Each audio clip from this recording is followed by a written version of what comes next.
okuva omufango ono yali ppira mirikwesi ebintu byenooneka ati mwe mulina obuzibu bumu byenoonekera ku pesi yawaggulu omusajja atekewo eddembe kisusse simanyi kati bannange Aliens Gini ne wabanga atambuddeko katugeze emmotoka ye neggwamu omukka kiba kireeteddwa oyo gw'oŋŋamba bino birimu okukuba amasasi erimu akavuyo nedda bagamba eddoboozi ly'omukulu gasitaliko lima musajja maama wange eddoboozi ly'omukulu gasitaliko lima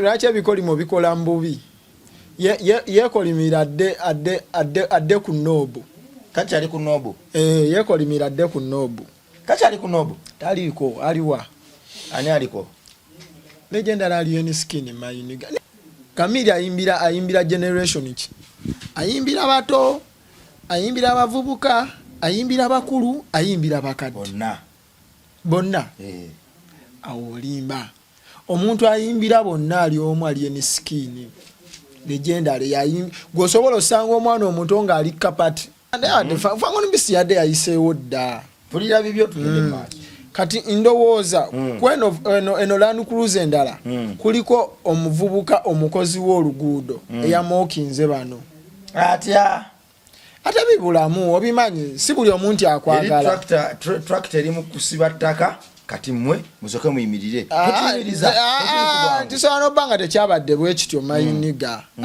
gwe lwaki opulantingawo ekyo gwe kyolowooza kituufu kikolebwa naye gwe lwaki olowooza nti mu kaseera ako kyekyabadde lwaki tolowooza nti omu ku bakozi b'oluguudo olwo yavumye bano tekibangawo esuuliranga ku bali abantu baddembe nnyo abakozi b'enguudo tomanyi bantu balemesa Aliens Gini kuyimba bali sibamanyi naye mmanyi balwana nabo ekyo kimu ne mu zino eno sectors endala bukyayi bungi nnyo olw'ensonga Aliens Gini ayina ebifo gy'agenda okuperforminga nga ekibiina kya NUP kyo kimanyi nti kyanozaayo era kirinayo ensulo n'emirandira ate Aliens Gini atuukayo story n'ekyuka anti nkunnyonnyola kituufu kankunnyonnyole wuliriza si kirwadde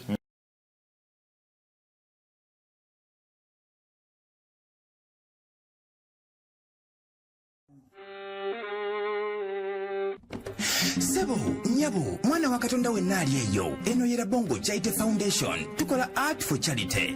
Nga tuyita mu bitone ebyenjawulo omuli okusiiga n'okukuba ebifaananyi, okutonaatona ebisenge ne art.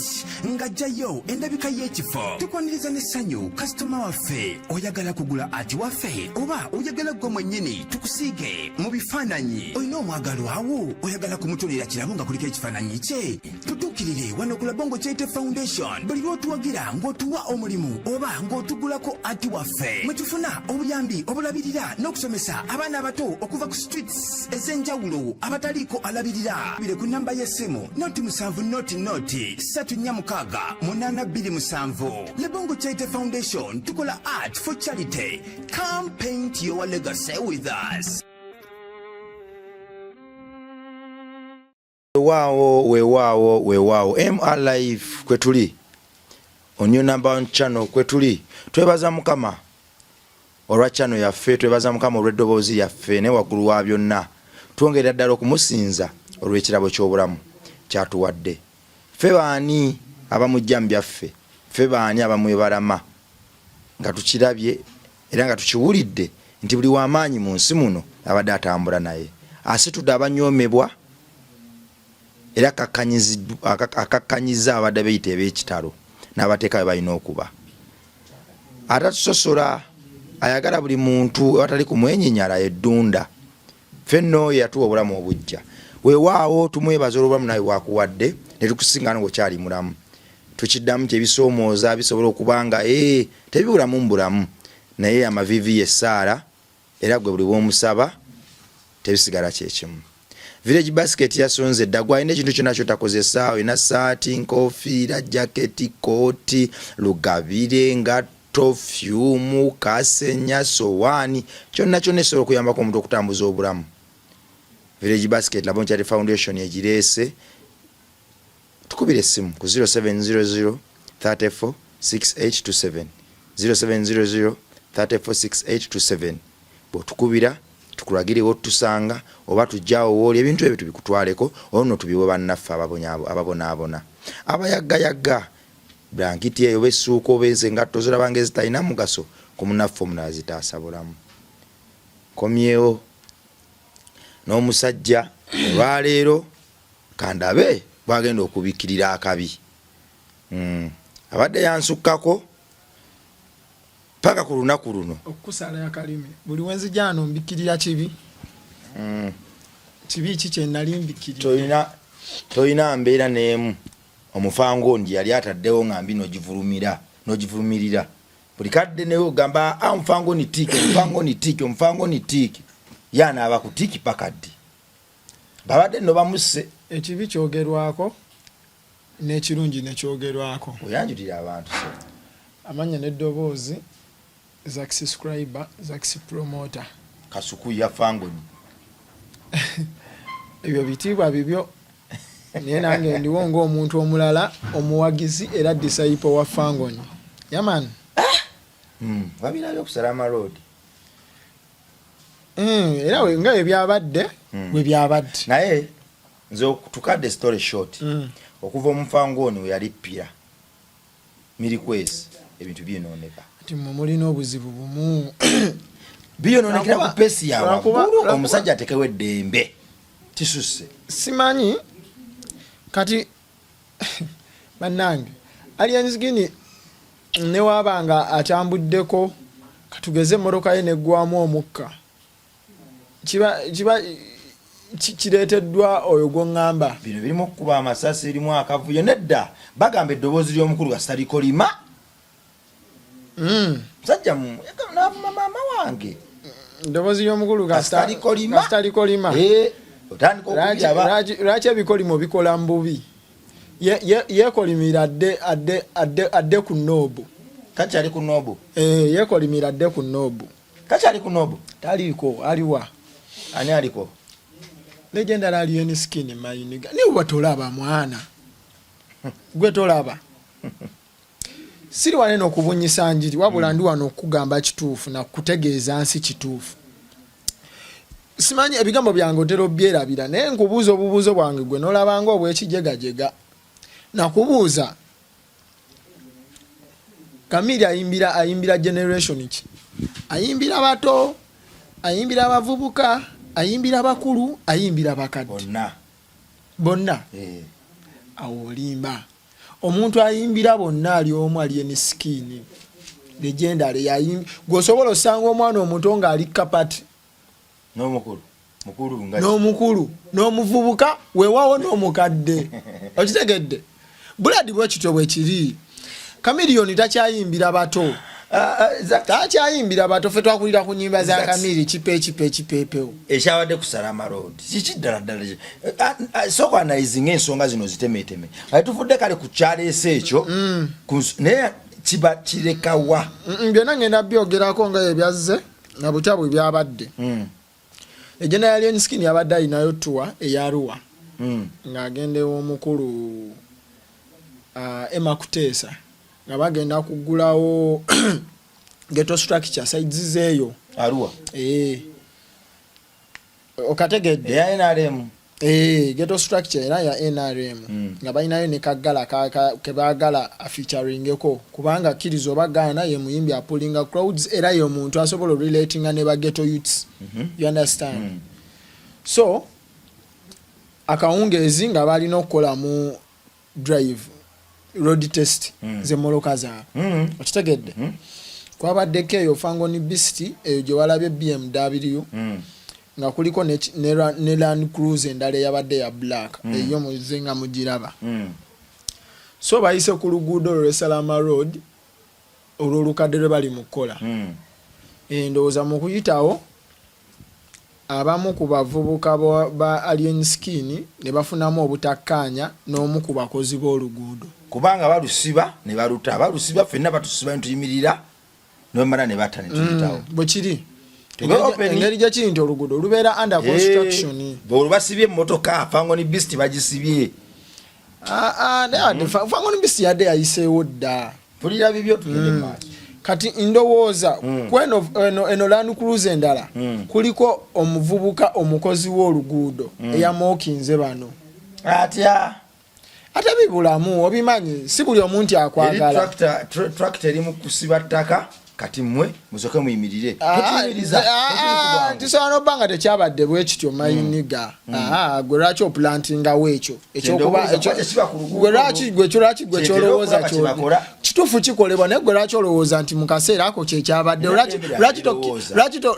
lwaki tolowooza nti omu ku bakozi b'oluguudo olwo yavumye bano tekibangawo situuliranga ku bali abantu baddembe nnyo abakozi b'enguudo era babaana bafulaga bwabwe bwa green na bwa red kyonna bwe kyabadde mwena mwabirabye tebabirabye kati anti nkusigira ekifaananyi ne bagenda kati mu kkomawo emmoloka y'omukulu ne bagiyimiriza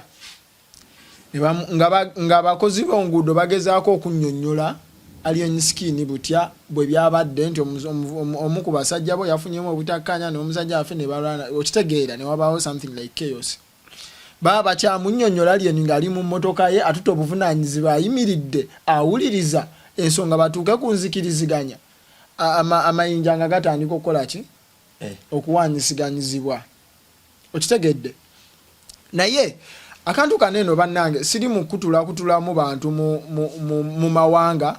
I'm not attacking any tribe. Okitegeera. Disclaimer njikoze before I speak out my mind.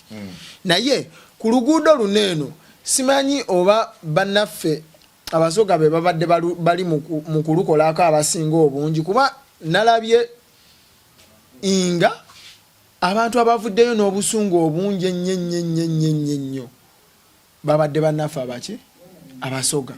Okitegeera tebakomye n'oko ne balumba n'ew'omukulu mu makage weewaawo police came in and intervened bange bafuutudde mmoluka convoy ya Alien Skin anti bulira boti we babadde wali eri nga bali mu kuteeseganya Alien Skin nga ayogerezeganya ndowooza n'omukulu akulira project eyo ey'oluguudo babadde bali mu kwogerezeganya ekyamaze Alien Skin enviri ku mutwe kulaba nga tamayinja gasusse ne gatakoma n'oko amayinja ejjinja ne lijja ne likuba endabirwamu ye n'amanya kati nno bino biki bya ddala era akatambi ako oba oketegereza bulungi waliwo omugoba w'emmoloka Land Cruiser yabadde emabega wa Alien Skin yazze reverse ku speed ey'ekizungirizi mu kudda reverse kyesinabategeera okutuusa essaawa y'akaakati omusirikale yajjeewa obusungu oba entegeera epullinga trigger na givinga out shots. Omusirikale yavuddewa simanyi nakumanya ono yasse mmoloka yabadde mabega wa Alien Skin driver yabadde omu ku convoy yamani yabadde mu convoy nga bwe nkunyonyodde mu kusooka adde balinayo ki tuwa nga bali mugezeza mmoloka ezo kati ono bwadda reverse okwetegula ekibambulira ono omusirikale alabikira mu katambi nga ajjayo emmundu okuwolekeza emmoloka eno amasasi kyavudde kuki ekyo kyesinabategeera okutuusa essaawa y'akaakati Alien Skin yalabye bitabuse ng'ebisonga ziri very very serious n'akuba drift eyo mwenna gye mwalabye ne yeetegula ekiki ekibambulira kubanga nze ng'omuntu nadde sirabawo nsonga yonna eggisaayo mmundu mu kaseera bwe katyo wadde n'emmundu tugivumirira lwaki ogamba nti sabaddewo ku siini waliwo ebintu ebyabadde naate emmundu kiba kisusse tewali mbeera yabadde eyinza kugisa kati nno singa gabeera masasi nga bagumbulula gatunizibwawa mu bbanga that's all I know professionally okitegedde bagatunuza mu bbanga kugumbulula abantu naye tulaba akatambi omusirikale alina mu uniform akuba amasasi aiming at Alien Skin's cars. You understand? Bile bintu nga bisusse golowooza kasuku wa Fangoni omufangoni nze bampita Zaxi ni gwatu wa mawulire era si mawulire nze njogera ku kintu kirabwa wa Fangoni kiba kitiibwa kitiibwa ekyawa kasuku omumanyi bulungi nnyo nze mpita Zaxi kali akakuita kali lugambo wa fango impita Zaxi muna mawulire wa fango nze Zaxi Zaxi ebintu bino nga bisuse golowooza Alien Skin bwagenda maaso nga yeekwata bwati nga bwe yeekwata ne mwagenda maaso nga kwata taina bwe yeekwata just lwakuba no labayo omuliro ogenda Legenda Alien Skin taina butya bwe yeekwata just nti ebintu bimwekoonako okitegeera nti kituufu w'amaanyi n'ebizibu ebimulumba biki by'amaanyi era binene ate era in different sectors okitegedde mu bayimbi banne gyebiri tubirabyeko obimanyi bulungi nnyo tomanyi bantu balemesa Alien Skin kuyimba ekyo kimu ne muzino eno sectors endala obukyayi bungi nnyo olw'ensonga Alien Skin ayina ebifo gyagenda okuperforminga nga ekibiina kya NUP kyo kimanyi nti kyanozaayo era kirinayo ensulo n'emirandira ate Alien Skin atuukayo story n'ekyuka anti nkunnyonnyola kituufu kankunnyonnyole wuliriza si kirwadde ebikolwa byonna weebiri Legenda Alien Skin kkiriza oba Ghana tayagalwa bafutu soja ekyo kyo kikkirize oba abalabe baffe tubamanyi n'abatwagala tubamanyi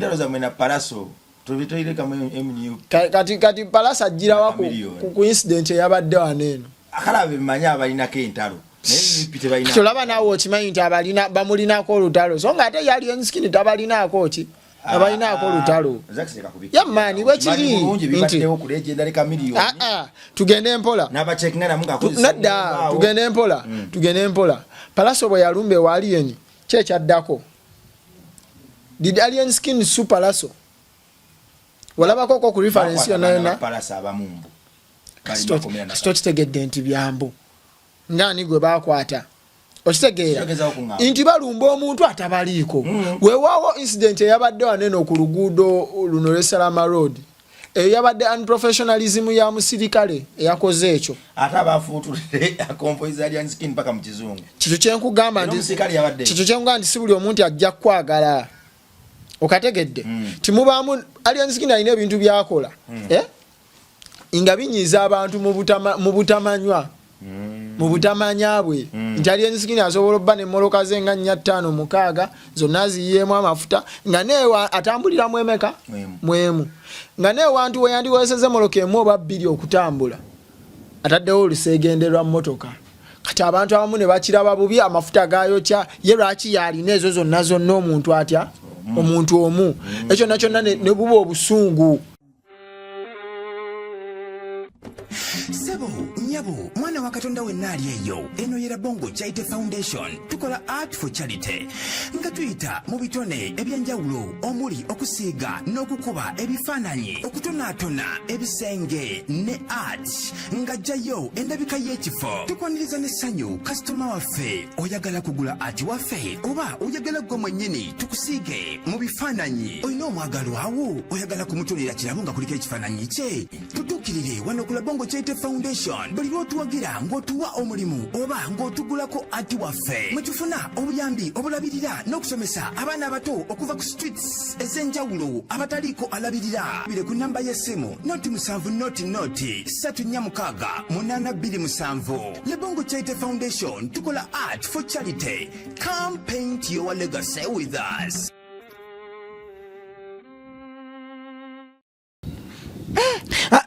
Zaxi Simba wakati Alien Skin yabadde ne activation ya Arua Bob Wine alirudda simanyi ne banna ebintu ebiwanvu banna si biwanvu nkugamba kituufu lwaki Alien Skin Bob Wine dwayingidde Arua na Alien Skin dwayingira Arua okutongoza ghetto structure ekisooka kya byonna si ye yeetutteyo okitegedde ate era n'ebiri ebintu bibeera ku programu kyogazaze okuba nti zonna ziri basose laba manifesto oba programu ya Bobby ne balyoka basaayo eyo no kyabadde mu nteekateeka kyabadde mu programu Alien Skin tebamusulako busuuzi program erina okujja something of a fortnight before okitegedde nga weeks 2 oba mwezi maaso n'omuwako koka deposit si byakumukubira simu leero okitegeera yamani akazungu kamanyi kisa kya mukama mwana okitegeera si byakumukubira simu leero ng'omwetaaga nca kiba tekiggwa okitegedde so bikimu kyabadde mu plan bali babimugamba dda okuba ni wayingirira Arua naffe twagala tuyingira Arua baba kuba ebyo bigambo byo nesibwe kiri endowooza yo nesibwe kiba sibwe kiba gwe kyoba ino manya musajja okumanya nga abantu temutegeera musajja ono ebyaddala nze kati kamba bireko Alien Skin yo omuntu alaba ekintu ekinajjamu obuzibu n'akyewala okitegedde one Alien Skin yali esoroti nga alina okuperforminga bwe yawulira tine bakamiliyoni gye bali nga ate bba ekibaleese kumukolako bulumbaganyi n'agamba kanveeyo n'avuga nadda e Kampala ekyokubiri nze mbaddeko ku Fangon Forest nga Alien Skin agenda otambula n'abaana be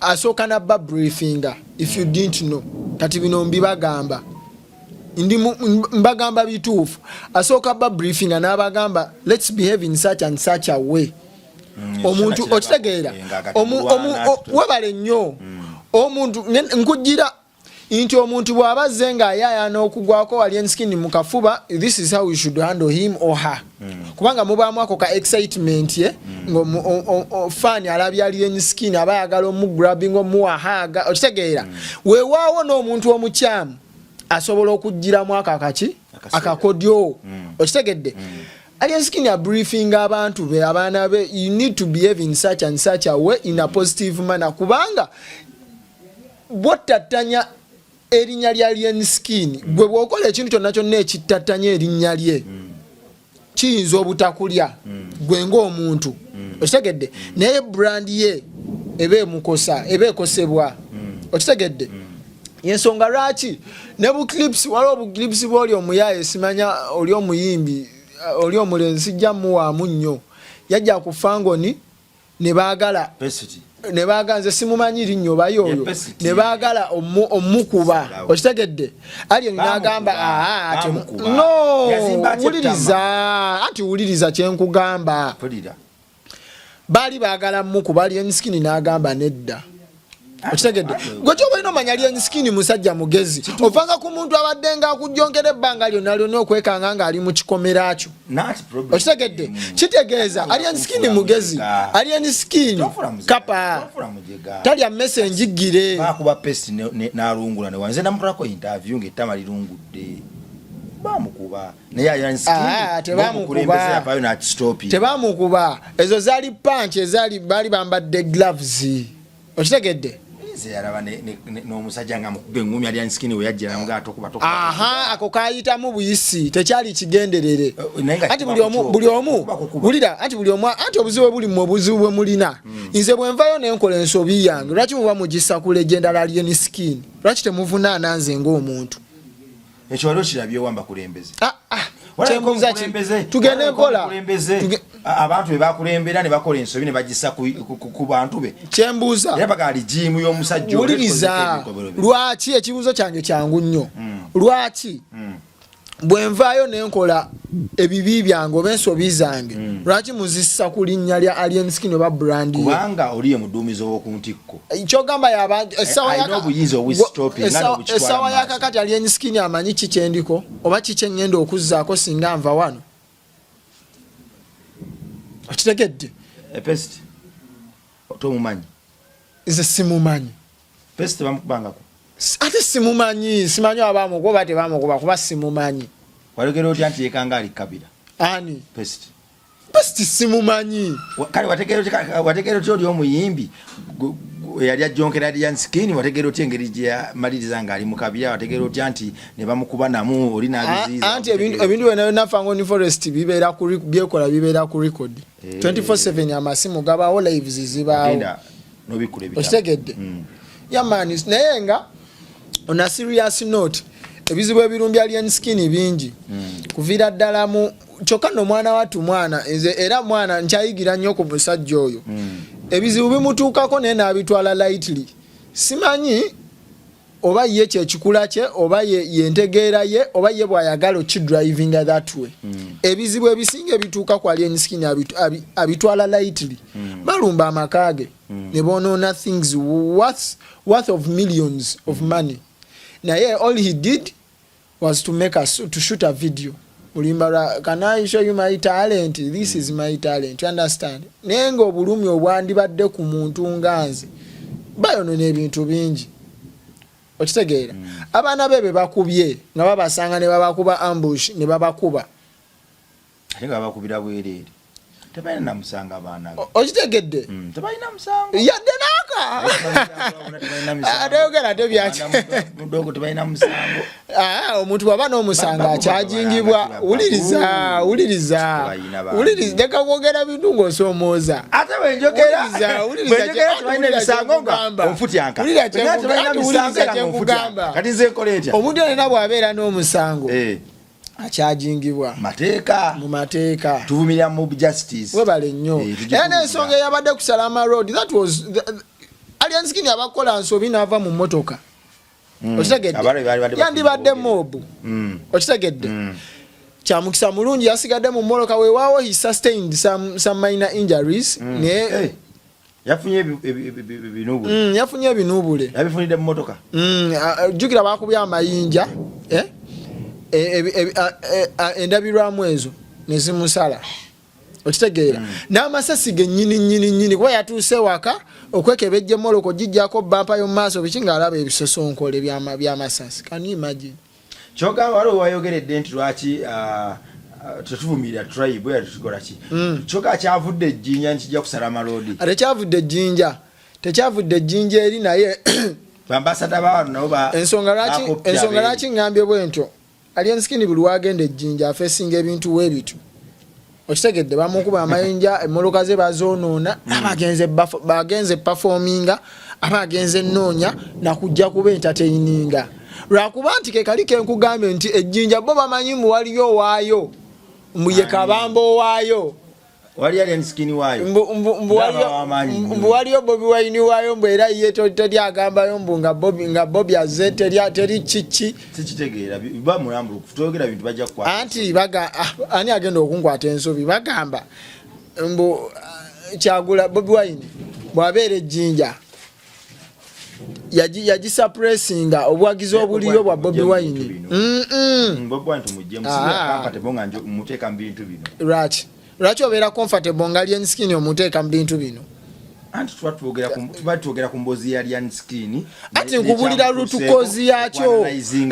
lutukozi yakyo gwe kenyini ombuuziza kiviira ddala jjinja abafangoni bano mwagala nnyo okwekuutiriza ku UNUP naye neddala kijja kukola buladi sibbe kukuutirizaako buli omu abeere bibye bakole byabwe naffe tukole byaffe yamaani ebyo bintu si birungi mpozi n'ekirala kano kalowoozo omukulu alien skin sikulaba mukamwa naye just kalowoozo kange kateeso nti it's high time otekewoko ku mukono gw'ekyuma kubanga ekiwoomereze malayo olugero okitegedde bintu bingi ebituuse ku alien skin nga bitwala so lightly naye singa wabaawo embeera yonna yonna abasajja bano bakwasako ku mukono gw'ekyuma many will wake up and they will stop doing such okitegedde sebo oyo omusajja muyimbi wa ggwanga egenda alien skin muyimbi wa ggwanga national asset agende mu mateeka tumuga kukosa mukono gwa chuma agenda ati kyengamba wayinza okulooza nti omuga kuba ngumi kuba kuwulirira mu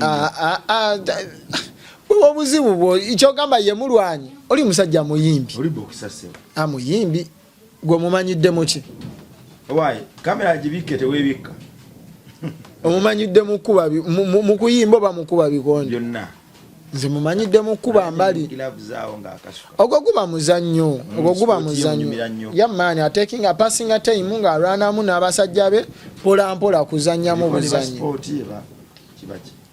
era sports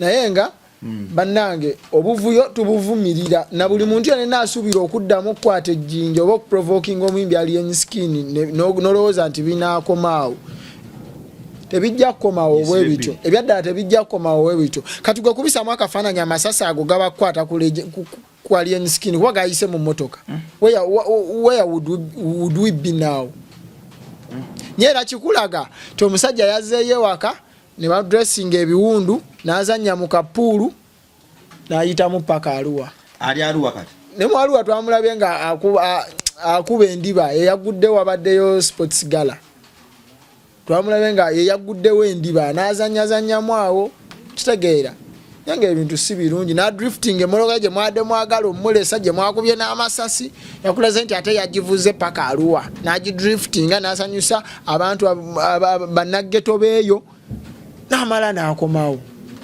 era kati ali ku kitebe ateredde ali Arua yavuddeyo ali ku Fangon kitegedde ssebo metanikira hivyo olina eddoboozi condemn such acts nzate eddoboozi lwakuba ti kati obuzibu bwebuli ani nzikina ebizibu byasanga nti byamaanyi nnyo nti naye waamaanyi bingi bye yadismantolinga mu kujja kwe yakuba n'amenyaamenya bingi abamu balinga tebalabanga ku musajja ayimbidde emyaka 3 ng'afuuka legend oba ng'afuuka legend alenga era abamu ku mmwe mugamba omuntu okubeera legend alina n'emyaka kwalina obba anti alina okukyeyita naye era Bible ffe tugamba nti bwe tukyeyita kiriba kyetunezisa n'akamwa kaffe takyeyita bweyisi akikoleredde kubeera akiri kale wabeeyo n'omuyimbi omulala avaayo akyeyite